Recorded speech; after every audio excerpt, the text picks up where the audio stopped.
I'm a man now. Like you? No. We are not men. We are more than that. The responsibility is far greater.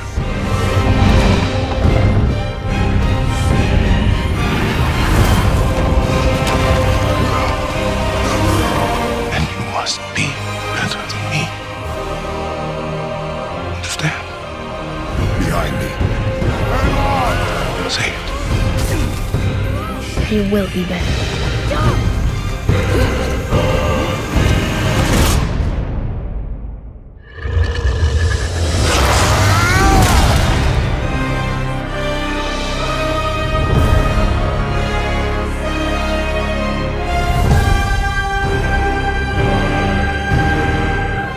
Salutations à vous gamers, gameuses et grands passionnés de l'e-sport. Golden Dragon pour vous présenter ce numéro du JT Sport 100% camerounais. La chasse est ouverte et les gamers camerounais ne se font pas prier. Chacun a une cible dans le collimateur et compte bien la ramener sur un plateau d'argent. On verra donc dans ce numéro les quelques affrontements de WPG qui ont lieu récemment. Juste avant, on parlera du COG Tournament, de la Gamescom, l'édition 2021 bien sûr, et Sony qui nous a gratifié du PlayStation Showcase, et on clôturera ce tour de l'actualité par une petite partie de chasse. Mais avant toute chose, introduction.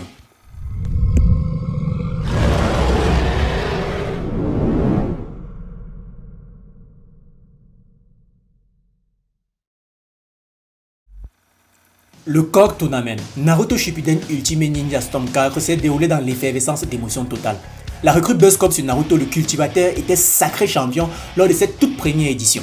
Ceux qui le connaissent se diront victoire sans surprise. Eh bien, j'aimerais vous donner tort. Parce que certes, même s'il est ancré dans ce tournoi en tant que grand favori, beaucoup au fil de l'événement se sont démarqués. Je citerai notamment le triple champion du LoL, Light Uchiwa ou encore James Le Fou. Mais c'est surtout le finaliste Dr Stone du TGH, le Titan Slayer, qui nous a offert une prestation digne d'un combat face à la terreur qu'impose le cultivateur. Je salue les deux performances car ils nous ont tous fait rêver tous ceux qui représentent. Que ce soit Douala ou Yaoundé, Buzzcop ou TGH, les deux protagonistes nous ont montré qu'on pouvait compter sur eux quand il s'agit de produits du spectacle. Au terme de cette première saison du COG Tournament, nous voyons l'année civile battre son plein. L'avènement du plus grand tournoi approche à grands pas et du côté du Cameroun, certainement beaucoup sont déjà au pied de guerre derrière leurs écrans. À quoi ressemblera cette quatrième édition? Champion récurrent ou grande surprise? On a hâte d'avoir la réponse. C'est chaud. Putain de merde. C'est chaud. Il y a tous les avantages. Mais c'est quoi ça? C'est quoi ça? C'est pas possible. C'est quoi ça? Qui se dirige vers son premier stade, son premier tournoi. Lâche le kunai. Ça devient compliqué. Oh là là. C'est quoi ça? Attention. Oh là là. Le cultivateur. Non. Qui Mon Dieu. Oui, c'est quoi ça? C'est quoi ça? Nabirus. Virus. Il a une barre de santé. C'est compliqué. Parlons à présent de la Gamescom 2021. A la base, la Gamescom est un salon international de jeux vidéo qui voit le jour en 2009 pour pallier à certains manquements de la Games Convention qui s'est tenue à Leipzig en Allemagne. Malgré le fait qu'elle soit pas aussi populaire que le croit, la Gamescom reste un salon de jeux vidéo très en vue durant les 10 dernières années. Aujourd'hui, on s'intéressera notamment à l'édition 2021, la 13e de cette dernière, qui s'est tenue entre le 25 et le 27 août 2021. On aurait pu vous parler de tellement de choses. Par exemple, du reboot de la franchise Senro, prévu pour début 2022, des nouvelles infos autour de Halo Infinite comme la date de sortie qui n'est autre que le 8 décembre, les nouveaux visuels de Forza Horizon 5 qui ne laissera certainement aucun fan de la franchise indifférent, les amoureux de la saga culte Star Wars auraient aimé peut-être que j'introduise le tout nouveau jeu, Lego Star Wars Skywalker Saga, mais je ferai rien de tout ça. Tout d'abord parce que je vous inviterai à aller jeter un coup d'œil à ce showcase pour ceux qui seront intéressés, mais aussi parce que je préfère m'attarder sur une chose en particulier, Xbox Cloud Gaming.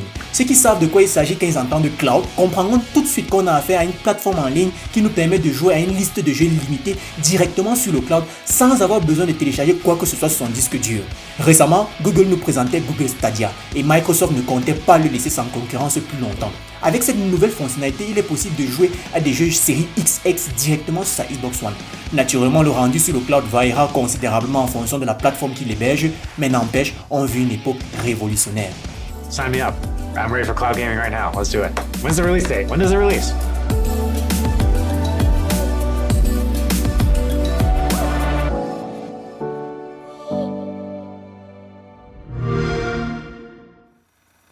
Après la Gamescom, c'était au tour de Sony de faire son show. Et justement, ça tombe bien parce que ce terme rime avec le nom de cette convention signée PlayStation. J'ai nommé PlayStation Showcase 2021. Pas besoin de faire les présentations, le nom, mon incro et le précédent sujet vous donnent déjà une image UHD du tableau. Sony nous a gratifié avec des nouveaux infos autour du second opus du reboot de God of War, Ragnarok. Ceux qui ont déjà étudié la mythologie nordique savent très bien ce que ça signifie. Eh bien, Santa Monica Studios nous promet qu'il y aura bien Ragnarok dans ce jeu. Serait-ce donc la fin des aventures de Kratos et son fils au pays des Vikings, puisque Ragnarok a toujours été l'événement qui clôturait l'histoire du monde. Et si oui, où est-ce que Kratos continuerait ses aventures? En Égypte peut-être. Quoique avec Santa Monica on peut dormir le cœur léger. Contrairement à son homologue qui nous présente encore un trailer de GTA 5, 8 ans après sa sortie, pourtant depuis un peu plus de 3 ans déjà, on attend un GTA 6. De toutes les façons, les gamers comptent bien manifester leur mécontentement. Contrairement aux deux premiers, cette confrontation Wanted opposait deux protagonistes tous deux issus de la communauté Storm. Le numéro 2 de la communauté Storm de Douala, dont j'ai même plus besoin de faire les présentations, mais je vais quand même faire. L'homme qui sévit au sommet du tournoi le plus prestigieux au Cameroun, triple champion, un record, l'homme qu'on surnomme Light Uchiwa. En face, il devait tenir tête à un chasseur, pas des moindres, numéro 2 aussi, mais cette fois-ci de la communauté Storm de Yaoundé, le Gemini Killer, l'homme à la progression quintessentielle, le fou, James le fou. D'entrée de jeu, le combat s'annonçait éprouvant pour notre fou. Il faisait face à celui qui l'a évincé du Coq Tournament, rival qui a opté pour le même style de jeu qu'on a vu il y a quelques mois. James se fait malmener dessus. Mais le Gemini Killer avait sûrement une chose en tête, Vendetta. Car c'est sur un violent score de 7-2 qu'il a rappelé que l'ère des Titans était bien et bien révolue. Un Wanted est tombé. Un chasseur rentrera enfin vivant auprès des siens ce soir. La prime. Ah non, mais attention. Il veut prendre la prime avec le beignet. Heureusement qu'il y avait le Cura, ça pourrait faire le Cura comme ça. Un double prime, 20 000. Oh là là. Couple d'eau. KO. Victoire de James le Fou. Victoire de James le Fou, 7-2. 7-2. J'aurais pu vous parler d'une énième masterclass de l'empereur de Tekken dans sa confrontation face à Zlatan du TGH ou encore une autre défaite de plus pour Zeus. Mais sans surprise majeure, on se tournera plutôt vers l'affiche qui nous a tous tenus en haleine récemment. Faut dire que les deux monstres qui sévissent au sommet de la communauté Storm du côté du littoral se sont entendus pour fléchir au même moment. Est-ce le début d'une chute? Le temps nous dira. Néanmoins, on est sûr d'une chose. Craint depuis quelques années déjà, la deuxième et seule recrue Storm de Best Corp n'a pas cessé de marcher sur le triangle national. Malgré ses absences répétées dans des tournois majeurs, personne ne pouvait contester sa suprématie. Tellement que la question c'était, n'est-il pas par hasard invincible? Dr. Stone du TGH nous a non seulement prouvé que c'était pas le cas, mais a aussi su se montrer vengeur. Lui qui a presque frôlé l'humiliation en finale du Cork. Faut dire que son parcours triple A nous force le respect. Ce duel au sommet qui opposait deux hautes sphères, deux teams, deux villes s'est soldé sur le plus petit des scores, 7-6 en faveur de Dr. Stone du TGH. Faut dire qu'il s'en est sorti inescrimiste dans les tout derniers instants du duel. Et bien c'était tout pour ce numéro et on se dit à la prochaine. Et pour qu'elle ait vraiment lieu, n'hésitez pas à vous abonner, liker si vous aimez et commenter vos avis. Mais surtout retenez bien ceci. Si vous traversez l'enfer, continuez d'avancer. C'était la team TGH Legion et son correspondant depuis Winrook, Godjunji. Ciao.